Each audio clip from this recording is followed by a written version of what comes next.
लेकिन जब तुम्हारे जैसा कवि मुझे इस बात के लिए बधाई देता है तो दिल टूटता है। और आज तक हिंदुस्तान के किसी कवि ने मुझे कविता लिखने का विषय ही नहीं समझा। तुम बनारस जा रहे हो, वो जगह जो प्रधानमंत्री बनाती है हर बार। अगर मेरा दर्द तरीके सलीके से रख पाए तो मैं धन्य हो जाऊंगा। मेरे बनारस के अच्छे लोगों, 11 वर्ष की काव्य साधना आपके चरणों में रखता हूं। बोले अगर मेरा दर्द तरीके सलीके से रख पाए तो मैं धन्य हो जाऊंगा। बनारस के लोगों के बीच में जूते का दर्द रखता हूं। एक पल के लिए मान लें कि जूता आपसे बात कर रहा है, जूते का दर्द अशोक सुंदरानी की जुबानी।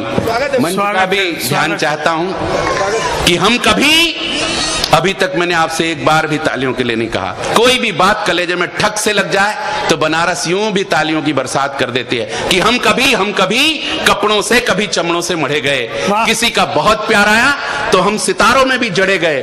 हमने आदमियों की तरह कभी फर्क नहीं रखा अपनों में और गैरों में। हम जितने समय तक भी रहे ईमानदारी के साथ रहे लोगों के पैरों में। हमने नुकीले पत्थरों का दर्द भी अपनी छाती पर सहा, लेकिन प्रतिरोध के स्वर में एक भी शब्द उफ का नहीं कहा। आप लोगों ने इतने लंबे समय के त्याग, तपस्या और बलिदान का हमें ये क्या सिला दिया। हमें कोई पुरस्कार देने के बजाय उल्टे हमारा कलेजा ही जला दिया। और हम अब तक आशिकों पर पढ़कर ही बहुत खुश थे यार, फिर हमें क्यों इन नेताओं पर चला दिया। भाई ये है बनारस, सैल्यूट करता हूं और सौगंध खाता हूं उस परमपिता की। कई जगह पड़ी होगी लेकिन सर्वश्रेष्ठ प्रारंभ आपने दिया है, इस काशी की धरती ने दिया है। अगर ये शुरुआत है तो आगे चल करके तो मेरी झोली में आप तालियों का परमाणु विस्फोट डाल देंगे। सैल्यूट करता हूं आप सबको कि हम अब तक आशिकों पर पढ़कर ही बहुत खुश थे यार, फिर हमें क्यों इन नेताओं पर चला दिया। क्या समझते हैं आप कि इससे घटा इनका सम्मान है? नहीं भाई साहब, दरअसल ये सरासर हमारा अपमान है।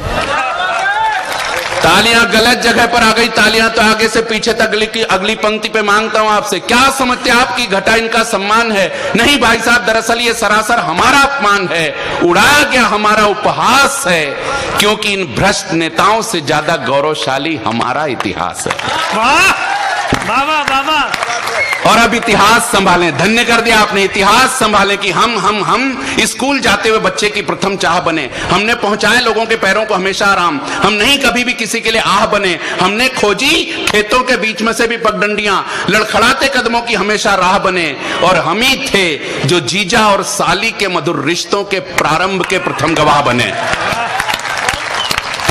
और फैलाता हूं झोली, मांगता हूं वो तालियों का परमाणु विस्फोट। 2 प्राण पंक्तियां देता हूं और आपकी तालियां बजाने की क्षमता, ऊर्जावधि तीनों एक साथ देखना चाहता हूं। यहां नहीं पढ़ी जाएंगी तो कहां पढ़ी जाएंगी ये पंक्तियां कि हम ही थे जो जीजा और साली के मधुर रिश्तों के प्रारंभ के प्रथम गवाह बने। हमने सर्दी की चुभन और गर्मी की तपन, तैयार रहे, हमने सर्दी की चुभन और गर्मी की तपन दोनों को बराबर सह के लोगों को उनकी मंजिलों तक पहुंचाया।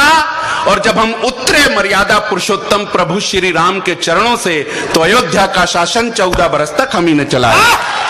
जिंदाबाद भाई, क्या बात, वाह, क्या बात, क्या बात।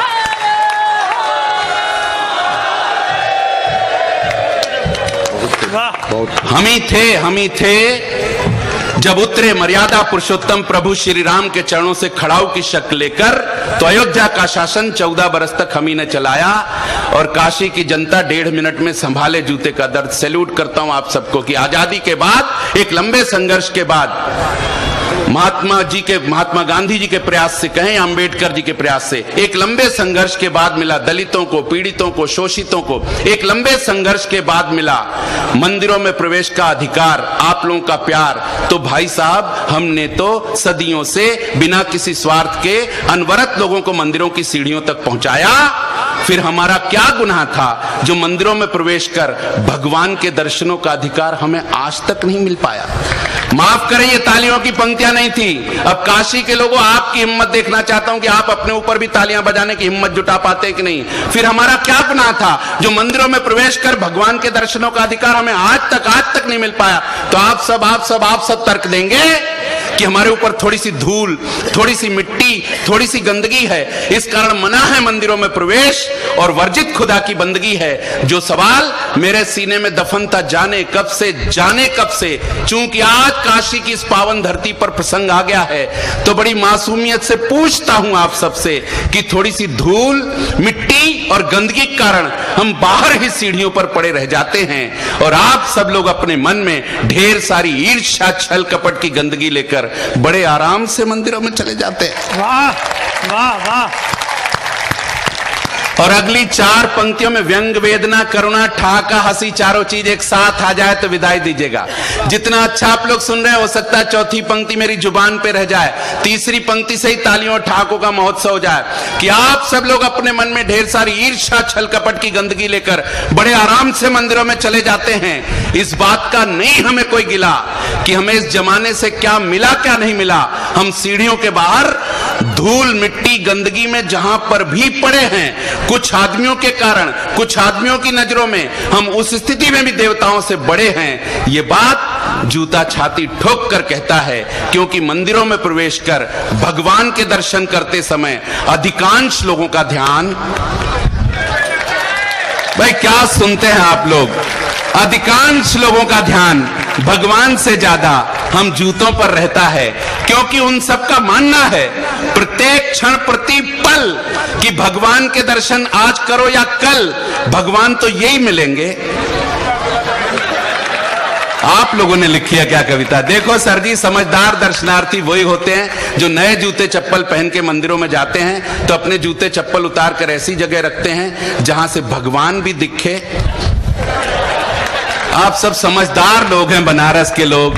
आखिरी पंक्ति देता हूं, वो मां सरस्वती जब आशीर्वाद देती तो कहती कविता वहां ले जाकर के खत्म करना जहां इतने बड़े लोग तुम्हें प्यार और श्रद्धा के साथ सुनते हैं। विदाई की पंक्तियां दीजिएगा, आपकी तालियों का शोर उठे, हिमालय उठे कि हम ही थे, कोई फर्क नहीं पड़ता कि हम कहां कहां नहीं पहुंचे।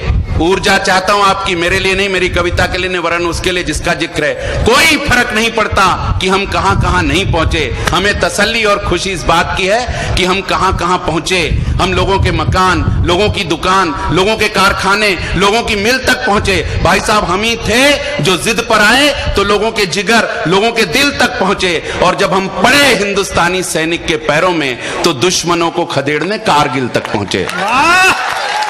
भाई कमाल है, जब हम पड़े हिंदुस्तानी सैनिक के पैरों में। और आखिरी 2 पंक्तियां बड़े टूटे मन से लिखी, नहीं लिखना चाहता लेकिन जब सामने देखता है तो लिखता है, जब हम पड़े हिंदुस्तानी सैनिक के पैरों में तो दुश्मनों को खदेड़ने कारगिल तक पहुंचे। भरोसा था हमें, विश्वास था हमें, जब तक हम हिंदुस्तानी सैनिक के पैरों में हैं, दुश्मन सैनिक हमारे भारतीय सैनिक का कुछ भी नहीं बिगाड़ पाएगा। हमारा सैनिक एक हाथ में तिरंगा और बंदूक लेकर जरूर जरूर सरहद के उस पार जाएगा। लेकिन तभी मेरे विश्वास की किरण गहरे अंधेरे में कहीं जाकर के फंस गई। दुश्मन सैनिक की गोली आई और मुझे और मेरे विश्वास को चीरती हुई उस भारतीय सैनिक के पैरों में धंस गई। तब पहली बार समूचा ये गरिमामय सदन माफ करे मुझे, तब पहली बार समझ जूता संस्कृति को भूलकर पहली बार मेरी जुबान पर कोई बड़ी भद्दी सी गाली आई थी, क्योंकि किसी भ्रष्ट नेता ने मेरी खरीद तक में दलाली खाई थी। पहली बार। इसके बाद भी भाई साहब, ये जहां हैं भले हैं, चंगे हैं। इन्हीं के कारण देश की आधी आबादी के लोग भूखे हैं, नंगे हैं। इन्हीं के कारण सारे झगड़े, फसाद और दंगे हैं। दंगा इनके लिए सिर्फ कुर्सी का खेला है और इन दंगों को मासूमों ने और हम ही ने सबसे ज्यादा झेला है। पिछले दंगे के बाद जब नेताजी ने अपनी कुर्सी मासूमों के खून से धोई थी तो सीता की चप्पल सलमा के सैंडल के गले लिपट करके फूट फूट कर रोई थी। इसलिए अगर हम कपड़े के हैं, चमड़े के हैं तो हमें काटिए, छांटिए, बेशक अपने पैरों में लाने के लिए कई टुकड़ों में बांटिए। अगर हम प्लास्टिक या नायलॉन के हैं तो हमें बेशक तपती भट्टी की आंच में जलाइए, गलाइए, लेकिन भगवान के लिए हमें इन भ्रष्ट नेताओं पर मत चलाइए, हमें इन भ्रष्ट नेताओं पर मत चलाइए। बहुत बहुत धन्यवाद।